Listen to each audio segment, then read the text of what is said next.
ఒక చిన్న దీనికన్నా ముందు ఒక నిమిషం మాట్లాడాలి. ఏంటంటే మొత్తం మన భారతదేశంలో ఇంత ఒక ఇన్సెక్యూర్డ్ చీఫ్ మినిస్టర్ ఎవరంటే రేవంత్ రెడ్డి గారు, కాంగ్రెస్ ఎందుకంటే మినిస్టర్ అన్నాడు, అంటే సీఎం గారు. ఎందుకంటే ఈ యొక్క ఎన్నికల్లో కనుక గెలవకుంటే ఒక దిక్కేమో మొత్తం ఏంటంటే ఖమ్మం బ్యాచ్, ఇంకో దిక్కు నల్గొండ బ్యాచ్, నా కుర్చీ ఏంటంటే పీకేస్తారని చెప్పి వారికి ఏంటంటే భయం పట్టుకున్నాడు. అన్ని సర్వేలు చేసినారండి. సర్వేలు చేసి అసలు బీజేపీ అసలు లేదని చెప్పినారే, వాళ్ళ బీజేపీ చూస్తే ఏంటంటే వాళ్ళకి కాంపిటీషన్కి వస్తుంది అన్నట్టు. ఎన్ని చేసినారు సార్, ఎన్ని చేసినారు. అపీజ్మెంట్ పాలిటిక్స్ అంటే ఒక హద్దు ఉంటుంది అన్నట్టు, ఒక ఏంటంటే లిమిట్ ఉంటుంది అన్నట్టు. కరీంనగర్ బ్యాచ్ కరీంనగర్ బ్యాచ్ కూడా ఉండొచ్చు. అది కూడా ఏంటంటే ఇప్పుడు ఏంటంటే మనకు వచ్చిన ఖమ్మం బ్యాచ్ వాళ్ళు ఏంటంటే ఇద్దరు రెడీగా ఉంది, నల్గొండ బ్యాచ్. ఇప్పుడు ఏమవుతుంది, ఇప్పుడు సర్వేలు వచ్చిన తర్వాత, రిపోర్ట్స్ వచ్చిన తర్వాత వారికి కూడా ఇంటెలిజెన్స్ ఉంటుంది. తర్వాత చాలామంది చెప్తుంటారు మనకి ఇక్కడ మంచిగా లేదని చెప్పి. ఫస్ట్ క్యాండిడేట్ని తీసుకొచ్చినారు, ఎంఐఎం క్యాండిడేట్ని పట్టుకొచ్చినారు.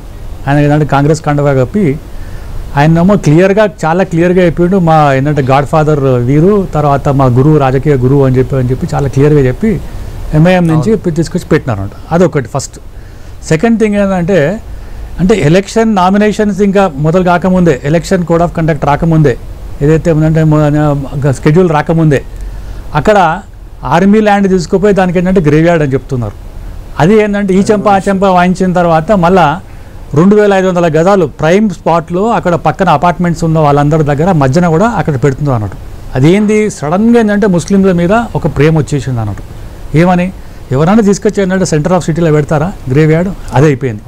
ఇప్పుడు ఏమంటున్నారు, ఇప్పుడు అజారుద్దీన్ గారు ఏంటిదంటే, అజారుద్దీన్ ఇంతకుముందు పోటీ చేసినారు, ఓడిపోయినారు. ఆయన బీసీసీఐ నుంచి ఏంటంటే ఆయన తీసుకుపోయి ఏంటంటే పడేసినారు, అంటే లైఫ్ టైం కంప్లీట్గా ఆయనకు బ్యాన్ చేసినారు, ఏంటంటే బ్యాన్ చేసినారు.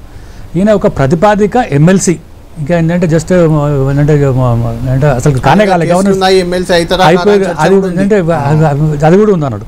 ఒక ఫీలర్ వదిలిపెట్టేసి ఇవాళ మొత్తం టెస్ట్ చేస్తున్నారంటే అంటే భయపడుతున్నారా లేదా అనేది మేము మా ఒకటే ఏంటంటే ప్రశ్న అన్నట్టు. మాకున్న సమాచారం ప్రకారం మేము కూడా ఏంటంటే కాంగ్రెస్ వాళ్ళతో మాట్లాడితే వాళ్ళు కూడా అన్నారు, ఇప్పుడు అద్దంకి దయాకర్ ఏంటంటే అన్నటువంటి వాళ్ళు ఎమ్మెల్సీ ఉన్నారు ఎంతోమంది. ఇటువంటి ఏంటంటే ఎమ్మెల్సీలకు కూడా మినిస్ట్రీ ఇవ్వచ్చు కదా. సడన్గా ఏంటంటే అజారుద్దీన్ తీసుకొచ్చి ఏంటంటే ఎంత ప్రేమ ఒలకపోతున్నారంటే, ఏదేమైనా ఎట్లయినా కూడా వై నవ్ అన్నారు, మీరు వై నవ్ అన్నారు, డూ ఆర్ డై సిచ్యువేషన్. ఇప్పుడు కనుక రిఫరెండం ఇక్కడ కనుక మేము నిన్న సినిమా వాళ్ళతో సినిమా కార్యక్రమంతో మాట్లాడాం. ఇదే రేవంత్ రెడ్డి గారు ఒక 3 నెలల ముందు కూడా అండి కనీసం ఒక్కరితో మాట్లాడలేదు.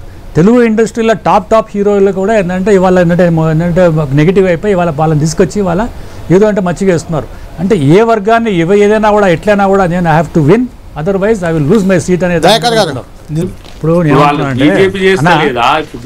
బీజేపీ ఏం చేస్తున్నది, ముస్లిం క్యాండిడేట్ కి ఇచ్చిందని అంటున్నారు, అట్లా అనొచ్చా? ఒక్క నిమిషం మీరు అజారుద్దీన్కి ఇస్తారా లేకుంటే ఇంకెవరికైనా ఇస్తారా అనేది దట్ ఈస్ యువర్ పొరాగేటివ్, సీఎం పొరాగేటివ్. నేను ఏమంటున్నానంటే ఒక 12 రోజులు ఆగచ్చు కదా, 12 రోజులు ఆగచ్చు కదా, వై నవ్ అంటున్నాను. వై నవ్ అంటే ఇచ్చిన తర్వాత మాట్లాడాలి.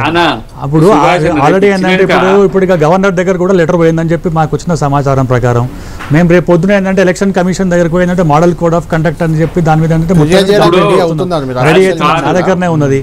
మేము ఏమంటున్నాం అంటే ఒక benefit of doubt, benefit of doubt అదే చెప్తున్నారా కాదు సుభాష్ అన్నది ఒక నిమిషానికి వాస్తవం అనుకుందాం. మరి మీరు కాంగ్రెస్ పార్టీ ఎమ్మెల్యే అభ్యర్థి, ఎంఐఎం అభ్యర్థి, ముస్లిం అభ్యర్థి అని ప్రచారం చేస్తారు, ఇట్లా చేయవచ్చా? ఉన్నమాట కదా ఇప్పుడు అక్కడ కాదు కదా యాదవ్ అభ్యర్థి అవుతారు కదా, యాదవ్ అభ్యర్థి అయినా కూడా అంటే ఇప్పుడు కాంగ్రెస్ పార్టీలా ఎవరు లేరా అన్న, ఎవరు లేరా? స్పెషల్ గా సుభాష్ గారు కూడా మీ మీద సానుభూతి చూపిస్తారు. ఆయన ఎమ్మెల్సీ కాకముందే ఎందుకు ఇస్తున్నారు ఆయనకు? ఎమ్మెల్సీ దయాకర్ కదా మీరు, సానుభూతి కాదు వాస్తవం అంటున్నారు ఇద్దరు. బీజేపీ బీఆర్ఎస్ ఇద్దరిది ఒకటే మాట ఈ విషయంలో కూడా. దయాకర్ ని కేబినెట్ లోకి తీసుకోవాలంటున్నారు ఇద్దరు. వాస్తవం అది కాదు. తాత ఎంత భయంలో ఉన్నారంటే 7 డివిజన్లకి 7 4 14 మంది మినిస్టర్లు మీరు అపాయింట్ చేసి పడేసారు. డబ్బులు 14 మంది చెప్పండి. మంత్రులని ఇన్ఛార్జ్ లో పెట్టారు మీరు. అంటే మీరే మీరు నిజంగా పెడుతున్నారా? గెలుస్తామని డబ్బులు కాన్ఫిడెన్స్ డబ్బులు ఉంటే కూడా 14 మంది క్యాబినెట్ మంత్రులు ఇక రావాల్సిన అవసరం లేదు. ఇప్పుడు ఇద్దరు ఏంటంటే డబ్బులు ఎట్లా పెడుతున్నారు అంటే అక్కడ మీదంతా మొత్తం సంపాదించుకున్నది, ఇక్కడ వీళ్ళేంటంటే మొత్తం సంపాదిస్తున్నది. ఇవాళ కంప్లీట్ గా అందరికి